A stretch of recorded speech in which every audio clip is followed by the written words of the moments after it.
महापुराण की कथा कर रही है कि आप भगवान की भक्ति में रम रहे हो। भगवान ये कभी नहीं देखता कि तुम ब्राह्मण हो कि क्षत्रिय हो कि वैश्य हो कि शूद्र हो। भगवान तो ये देखता है कि तेरा भजन कितना शुद्ध है, तेरी चित्तवृत्ति कितनी शुद्ध है, तेरा मन कितना शुद्ध है।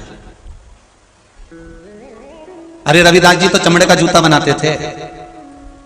जिस पात्र में चमड़ा धोते थे उसी पात्र में से गंगा जी को प्रकट कर दिया था। अगर उस समय पर अगर भगवान के मन में भेद होता तो भगवान की प्रगति क्यों होता? आज के जमाने में दुनिया के लोग हिंदू धर्म को तोड़ने में लगे हुए हैं। उन्होंने कह दिया कि शूद्र अलग है तो क्षत्रिय अलग है तो वैश्य अलग है तो ब्राह्मण अलग है। कभी वेदों को उठाकर देखना, कभी हमारे हिंदू धर्म के वेदों को खोल कर देखना, उसमें एक ही चीज लिखी है कि सनातन धर्म के अंतर्गत सब मनुष्य है। क्या है? सब मनुष्य। और सनातन धर्म के अंतर्गत कोई मनुष्य तत्व से दूर है ही नहीं, सब मानव।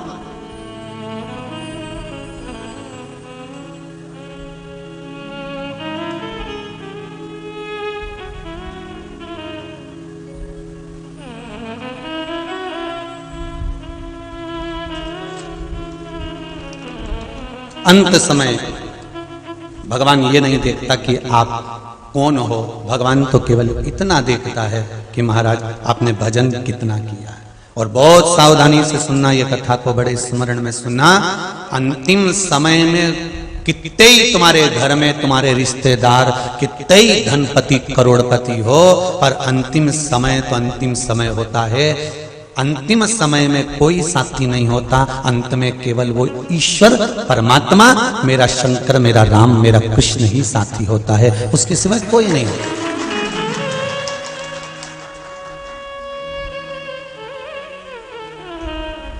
अभी स्वर कोकिला लता दीदी शांत हुई, माता सरस्वती के चरणों से निकली थी, माता सरस्वती में ही समाहित हो गई। लता दीदी मंगेशकर उसी में समाहित।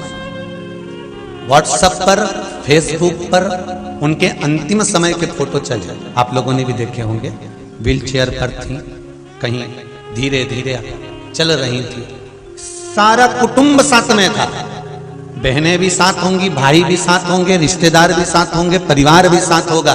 पर ईमानदारी से बोलो, तकलीफ परिवार वाले झेल रहे होंगे कि खुद को झेलना पड़ेगा?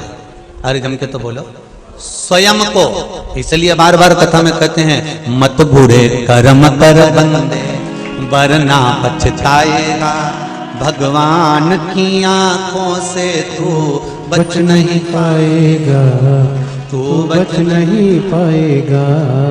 मरने वाला व्यक्ति जिसके प्राण छूट रहे होते हैं, दुख उसको झेलना पड़ता है, कष्ट उसको झेलना पड़ता है, तकलीफ उसको झेलना पड़ता है। कोई कितने भी तुम्हारे अच्छे रिश्तेदार हो, तुम्हारे लिए रात दिन खड़े हैं, तुम्हें घुमाने भी ले जाएंगे, फिराने भी ले जाएंगे, तुम्हें लड्डू भी खिलाएंगे, थूली भी खिलाएंगे, तुम्हें दूध भी पिलाएंगे, तुम्हें चाय भी पिलाएंगे, अपने हाथों से पिलाएंगे। पर मरने वाला जो जीव होता है, प्राण त्यागने वाला जो जीव होता है, कष्ट उसको भोगना पड़ता है। अंतिम समय में उससे तो पूछो कि उसकी गति क्या होती है। तुम तो कह रहे हो कि लो चाय पी लो, लो दूध पी लो, लो थूली खा लो, पर उसके शरीर में जब इंद्रियां सब शिथिल हो जाती हैं, सारा शरीर जब बेकार हो जाता है, डॉक्टरों ने भी देख लिया कि खूब अब नस, देखो कितना कितना विचित्र शरीर है। जरा हॉस्पिटल में जाकर तो देखो, जो भगवान का द्वार नहीं ढूंढता, अंत में हॉस्पिटल में डॉक्टर उनके हाथ में नस ढूंढता। फिर परिवार वालों से कहते जम के पकड़ो, अच्छे तो और जम के, और शरीर में हड्डियां ही हड्डियां हैं, मांस बचा नहीं है। डॉक्टर कह रहा है देखो नस दिखी नहीं रही है, ये हाथ में देखो, ये में देखिए, एक दिखी डॉक्टर साहब, बस उसी को देखना है, सुई उसी में लगा दी। अब पड़ा हुआ है, आंखों से आंसू बह रहा है, केवल उस ईश्वर को याद कर रहा है।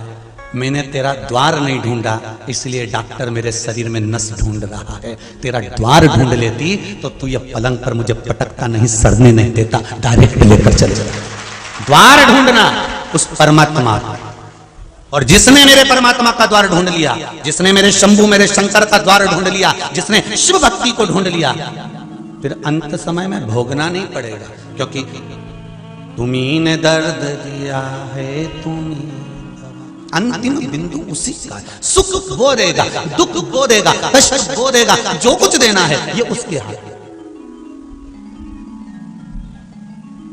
पर आदत हमारी बुरी है ना, हम अहंकार को थोड़ा सा झलका देते हैं।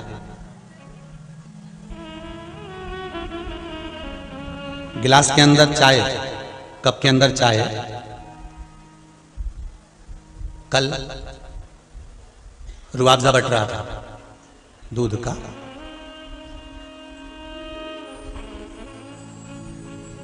पनीर फैक्ट्री वालों की यहाँ की कथा है, तो रुआवजा तो बट नहीं है, तो दूध का रुआवजा बट रहा था, हम देख रहे थे, तो एक बापड़ा बेचारा यूज पी रहा था और पीते पीते दूसरा इधर से आ गया। अब उससे एक चीज सीखने को मिली, गिलास में रुआवजा था इसलिए झलका, नहीं होता तो कोई कितना ही धक्का मार दे झलकेगा। पर वो सीखने को मिल गया कि भाई उसमें चाय थी, उसमें दूध था, उसमें रुआवजा था, इसलिए थोड़ा सा धक्का लगा और झलक गया। बस जिस शरीर में जिसके भीतर अहंकार है ना, वो थोड़े से धक्के से झलक जाता है, तुरंत बाहर निकल कर आ जाता है। अहंकार झलकता है, थोड़ा सा टल्ला लगा झलक गया। जरा सी किसी ने कुर्सी नहीं दी, ने बैठने का नहीं बोला, ने धक्का लगा। जानते नहीं हो, पहचानते नहीं हो, मतलब चाय भरी है, रुआवजा का गिलास जोरदार है हो, तो रुआवजा का गिलास जोरदार है तो मतलब धक्का लगा, और धक्का लगा तो गिरा। बहुत ध्यान देना महाराज जी, जब जब किसी व्यक्ति के मुख पर आ जाए कि तुम मुझे जानते नहीं, अभी तुमने मुझे क्या जाना है, तुम मुझे पहचानते नहीं हो, अभी तुम मुझे जानते नहीं हो, जरा जरा सी बात में अगर तुमको धक्का लग रहा है, थोड़ा सा किसी ने कुछ कहा, धक्का लगा और झलका, तो समझ लेना गिलास बहुत भर चुका है, बहुत भर चुका है, चाय बहुत भर चुकी है, अहंकार बहुत भर चुका है। ये अहंकार को थोड़ा सा खाली करना पड़ेगा, हमको थोड़ा अभिमान नीचे दबाना पड़ेगा।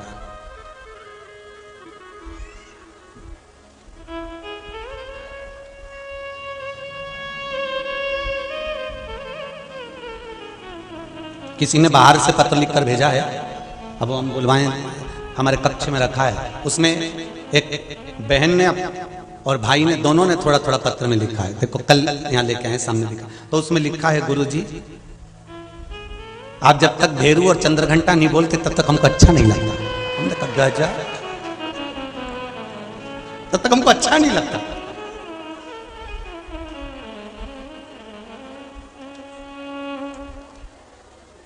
उन्होंने अपना नाम भी लिखा है, पहले सबसे पहले लिखा आपका भेरू आपकी चंद्रघंटा, और नीचे अपना देखो सर में पलंग पे रखा होगा पत्र, ढूंढो जरा, हम जो किताबन पढ़ते हैं उसमें रखा होगा, देखो जरा अगर मिल जाएगा, उसमें लिखा मिल जाएगा है आपका भेरू आपकी चंद्रघंटा, और नीचे उन दोनों का नाम भी लिखा है। औरंगाबाद से आया है शंभू, शिव कृपा ही ऐसे करुणा। शंभो शरणे पड़ी मांगू घड़ी रे घड़ी, दुख काटो दया करी न दर्शन आपो, दया करी न दर्शन आपो। शिव आराधना में, शंकर की उपासना में आपकी चित्त वृत्ति जिस दिन परमात्मा को खोजने लगे, जिस दिन आपका मन भगवान को ढूंढने का प्रयास करने लगे, समझ लेना अंत समय में ये शरीर सड़ेगा नहीं, नस ढूंढने की जरूरत नहीं पड़ेगी, अपने आप को परमात्मा आएगा और हमें स्वीकार कर कर लेकर चला जाएगा। आए ना आए प्रभु कुटुंब कबीरा, अंत समय तुम्हें आना पड़ेगा। पर महाराज कब?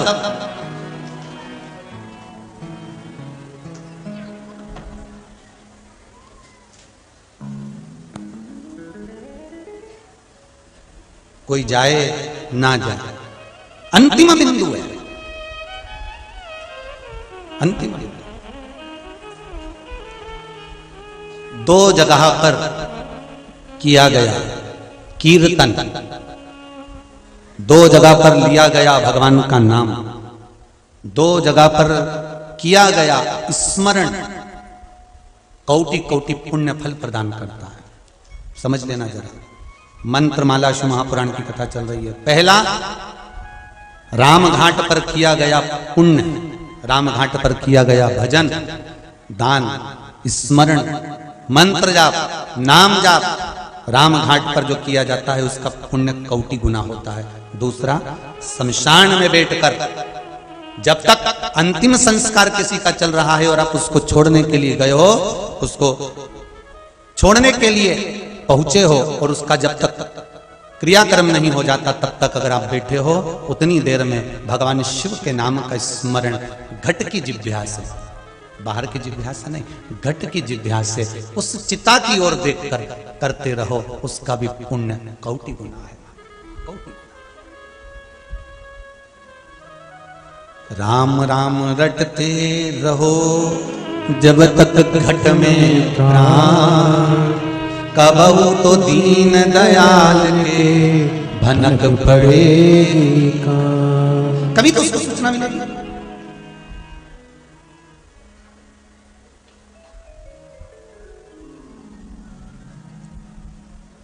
कभी तो वो आएगा आपकी चित्त वृत्ति में। बस आप जिस मंत्र को जप रहे हो, जिस माला को जप रहे हो, जिस माला के स्मरण में आप लगे हुए हो, जिस मंत्र को जपने में आप लगे हुए हो, जिस भगवान की भक्ति में आप लगे हुए हो, उसको ढूंढने का प्रयास करो, उसको पाने का प्रयास करो।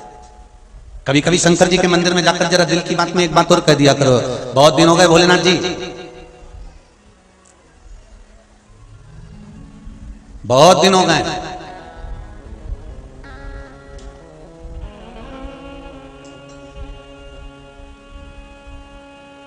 हमारे घर का रास्ता भूल गए हो क्या? कभी कभी आते आते नंदी के कानों में भी कह सकते हो, मेरे बाबा मेरा घर का रास्ता भूल गए नंदी। ओ वृषभ, ओ नंदी, तो मेरे बाबा से कहे कि बाबा मेरे घर पर आए, बड़ा दुख है मेरे जीवन में, बहुत बहुत तकलीफ, पर लाखों के दुखड़े जो तू हर गया डमरू वाले, मेरे दुखड़ों को देख कर क्यों डर गया डमरू वाले। आप उससे कहोगे, वो सुनेगा, और सुनेगा तो आएगा जरूर। एक पत्र में लिखा है,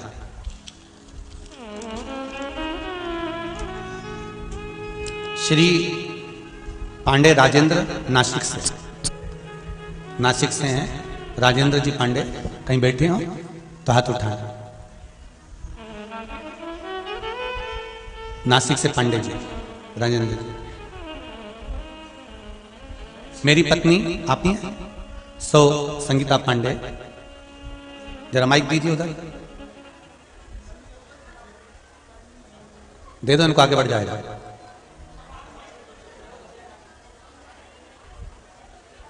आपने पत्र में लिखा है, गुरुदेव मेरी पत्नी संगीता पांडे तथा मेरे लड़के को 3 डॉक्टरों से आंखों का चेकअप करवाया था। पत्नी को दोनों आंखों में मोतियाबिंद था तथा लड़के को आंखों में कांच बिंद था। श्री शिवाय नमस्तुभ्यं। माइक पास में लीजिए। श्री शिवाय नमस्तुभ्यं। हाँ गुरु जी। कहाँ से आए आप? मैं नासिक से आई हूँ। नासिक से हैं। क्या नाम है आपका? संगीता पांडे जी।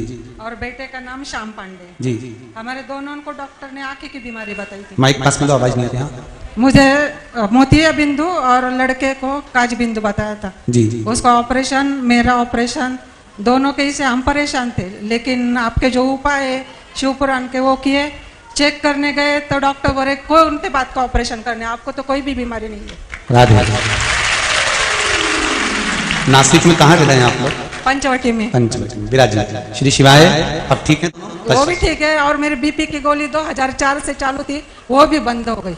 बीपी की गोली भी बंद हो गई। मैं श्री शिवाय नमस्तुभ्यं बोल के सवेरे पानी पी ली थी, वो बीपी चेक करने गई 80-120 आता है। जय हो। श्री शिवाय। श्री शिवाय नमस्तुभ्यं। बैठिए। श्री शिवाय के यूज करे और ना कहीं ऐसा वैसा करे, परंतु केवल श्री शिवाय नमस्तुभ्यं, केवल कंकर और शंकर और केवल शिव का नाम। क्या शिव महापुराण इतनी तत्ववान है कि जिसका मात्र स्मरण कर लो। और आपसे भी निवेदन है, जितने आस्था चैनल पर सुन रहे हो, जितने फेसबुक यूट्यूब पर कथा सुन रहे हो, दिल से सुनना, हृदय लगाकर सुनना और अपनी कामना कर कर बाबा से कहकर सुनना। 3 महीने की तारीख भी लिखकर रख लो कि मैंने इस तारीख को पूरी शिव महापुराण की कथा सुनी। और सियोर वाला महाराज बोले कि 3 महीने में बाबा कृपा करे, तो हम तो कहें इस व्यासपीठ से किसी को तो 3 महीना भी नहीं लगता। बाबा कब कृपा कर जाता है पता ही नहीं चलता। किसी को बाबा ऐसा भी करता है।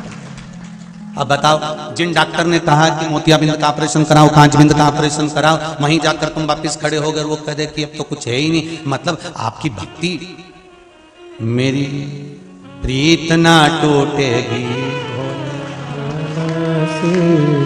भोले बाबा से, डमरू बाला से, मेरी प्रीत ना टूटेगी भोले बाबा से। आपकी भक्ति, आपका विश्वास अगर प्रबल है तो फिर ये सब बीमारियां, रोग ये सब बाबा सब अपने ऊपर ले लेता है।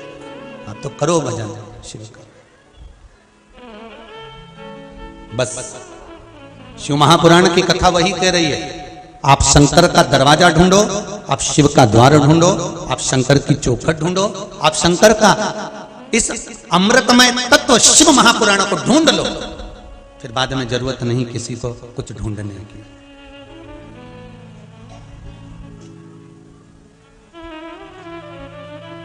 फिर कुछ नहीं ढूंढना। शिव महापुराण की कथा कहती है, अंतिम समय में, अंतिम क्षण में कोई आए चाहे ना आए, मेरा शिव जो हर पल तुम्हारे साथ में है, हर घड़ी हर पल तुम्हारे साथ में है, वो हर पल तुम्हारे साथ रहता है। कोई आए ना आए। महाराज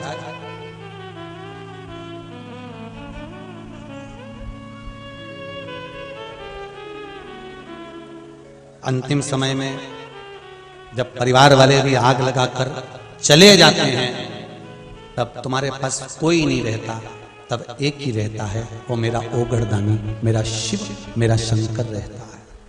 इससे तो आगे भजन ही है साथी, भजन के बिना तू अकेला रहेगा। अरे मन ये 2 दिन का मेला रहेगा, कायम ये जग का झमेला रहेगा। बस इससे ज्यादा कुछ नहीं। खूब भजन करना, दोनों चीज अच्छे से करो। भजन भी जम के बोलो, हमने तो बोला ही नहीं। फिर भी आपको इतना ज्ञान है, 2 चीज में से एक का ज्ञान तो आप जन्म लेते से ले लेते हो, है? कि बस जैसी माता ने दूध नहीं पिलाया उसने रोना चालू करा। मतलब भोजन का ज्ञान तो पहले से, पर जैसा भोजन का ज्ञान एक पक्षी में होता है, वैसा भोजन का ज्ञान मनुष्य में कभी नहीं आया। पक्षी जब जब दाना चुगता है, अपनी उस शीश को झुकाता है कि तेरा धन्यवाद जो एक दाना दिया, फिर उठाएगा, फिर झुकाएगा, धन्यवाद, फिर उठाएगा, फिर झुकाएगा। पक्षी भगवान को हर दाने को खाते खाते बारंबार धन्यवाद देता है, और इंसान भरपेट खाने के बाद अपने आप को धन्यवाद देता है। वो तो मैं नहीं बैठूंगी, दुकान तो चले ही नहीं, वो तो मैं चला रहा हूं, मैं संभाल रहा हूं, मैं कर रहा हूं, नहीं तो ये वो है।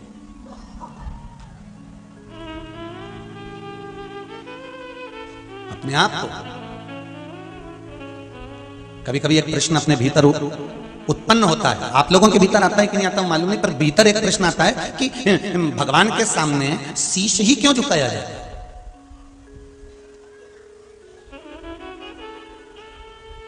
केवल मस्तक भगवान के सामने क्यों झुकाया जाता है? तो कहीं कहीं ऐसा लगता है कि मर्ज, कर्ज और खर्ज तीनों इसी में भरा होता है। मर्ज, कर्ज और खर्ज सब इसी में भरा होता है। इसीलिए भगवान के आगे झुकाने के लिए ये शीश होता है। और भगवान भी कहता है झुका ले, जिंदा है तब तक झुका ले, मरने के बाद तो तेरी औलाद भी तेरी खोपड़ियां फोड़ेगी। आधा जला होगा, चिता पर लेटा होगा, आधा शरीर जल गया होगा, और समझदार गांव के लोग झांक झांक के देखते आएंगे पका कि नहीं पका। खोपड़िया देखते हैं शमशान में, समझदार लोग जाते हैं, जाओ जरा देख के आओ खोपड़िया पकी कि नहीं पकी, फिर वो झांक के देखेगा। अच्छा, भगवान इनको दृष्टि भी ऐसी देता है कि जलती हुई आग में देख भी लेता है पक गया। यहाँ तो आज तक समझ में नहीं आई, वो अंगारा में बाटी धरी रहे तो समझ में नहीं आया, जब तक निकालो नहीं पकी, उनके दबा के देखे तब समझ में पक गई। नहीं तो अंगारा में पड़ी नहीं सूझे कि इमें राख इतनी लग गई, इतनी राखोड़ी वो में दर गई कि वो समझ में ही नहीं आया कि पकी कि नहीं पकी। फिर अंगारा में से निकाल के कपड़ा में से झड़ा के फिर बाटी को देखो तो समझ में आए ये तो कच्ची है, वापिस धरो। और इनके ना जाने कहां से इतनी अकल आ जाए, इतनी बुद्धि आ जाए, इतनी चित्त आ जाए कि तुरंत देख के पहचान जाए। और जैसे उन्हें हाथ का इशारा करा, सब तो इंतजार में बैठे थे कि जल्दी से इशारा करें और हम बन जाएं, और दौड़ के चले। और इन्हें बांस उठाया, उनमें घी भरा और सबसे पहले खोपड़िया फोड़ी और डंडा बांस फेंका, और फिर बस आंख में से आंसू, जैसी खोपड़िया फूकी। अब घर आते से तैयारी चालू हो गई।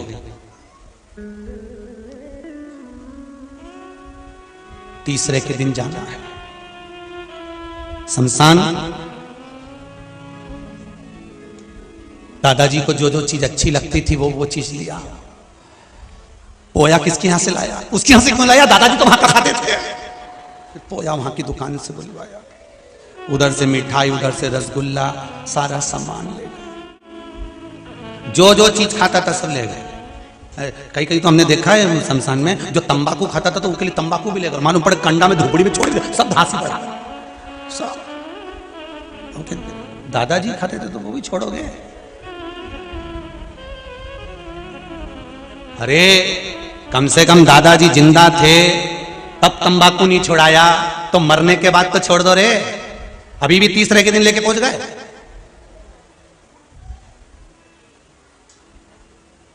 फिर इतने में अंदर से आवाज आई, उनकी प्रिय थी। तो अब इतना मन में आया कि प्रिय तो तू भी थी, चली जा। प्रिय थी, एक प्रिय को यहाँ छोड़ गए, तंबाकू प्रिय बदल दी। अरे बाबा, अनंत समय प्रभु अरे वचन दिया तो निभाना पड़ेगा, आए ना आए प्रभु कुटुंब कबीला, अंत समय प्रभु आना पड़ेगा। भगवान से निवेदन करो, भगवान की भक्ति में जितना रमोगे अंत समय में कोई साथी नहीं होगा महाराज, कोई। सब कहने के होंगे, अंत में अगर कोई साथ देगा तो वो मेरा शिव, मेरा राम, मेरा कृष्ण, मेरा परमात्मा अंतिम समय में तुम्हारे पास में खड़ा रहेगा और कह देगा कि चिंता मत करना। तुझे चिंता करने की जरूरत नहीं है, ये लोग चिता में रख कर आएंगे, तो चिंता मत करना, मैं बैठा हूं।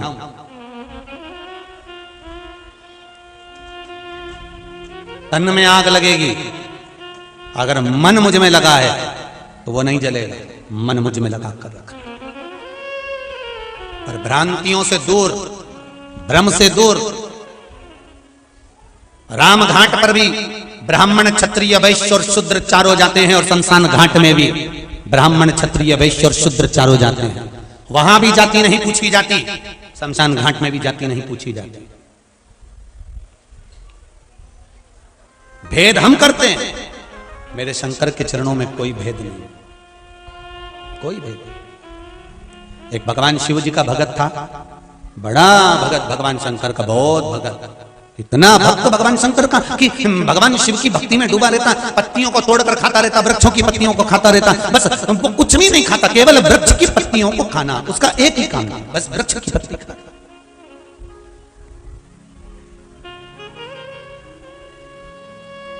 और